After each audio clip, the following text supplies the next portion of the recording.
আজকের দিনটি বাংলাদেশের ইতিহাসে একটি ঐতিহাসিক দিন।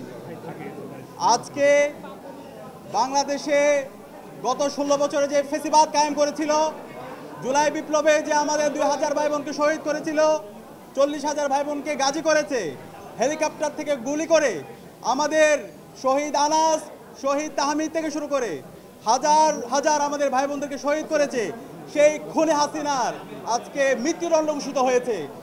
এই রায়ের মাধ্যমে আজকে জুলাই বিজয় হয়েছে। এই রায়ের মাধ্যমে আজকে জুলাইয়ের প্রজন্ম বিজয় হয়েছে। এই রায়ের মাধ্যমে আজকে শহীদদের যে আকাঙ্ক্ষা সেটি বাস্তবায়ন হয়েছে, ইনসাফের বিজয় হয়েছে।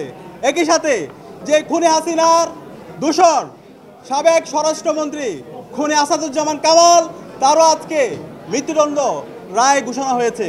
কিন্তু একই সাথে আমরা আশা করেছিলাম যে খুনি হাসিনার নির্দেশে আমাদের চাঙ্কারপোল থেকে শুরু করে আমাদের সাভারে এবং সারা দেশে যে গণহত্যা চালিয়েছে, হেলিকপ্টার থেকে গুলি করেছে সাবেক পুলিশের আইজিপি চৌধুরী আব্দুল্লাহ আল মামুন, তারও দৃষ্টান্তমূলক বিচার আওতায় আনা হবে। কিন্তু তার যে 5 বছরের তাকে কারাদণ্ড দেওয়া হয়েছে, সেটা আমরা সন্তুষ্ট না।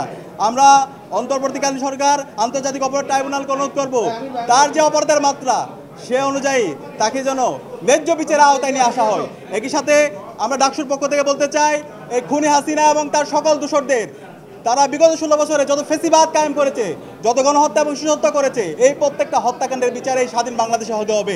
একই সাথে হাসিনাকে ভারত থেকে স্বাধীন বাংলাদেশে দ্রুত নিয়ে আসতে হবে।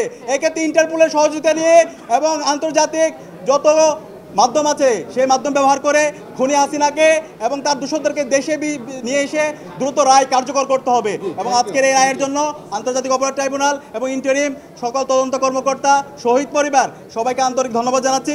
আমরা সবাই ঐক্যবদ্ধ হবে, জুলাইয়ে যে প্রজন্ম তৈরি হয়েছে, সকল রাজনৈতিক দল, ছাত্র সংগঠন, আমরা শহীদদের আকাঙ্ক্ষার আলোকে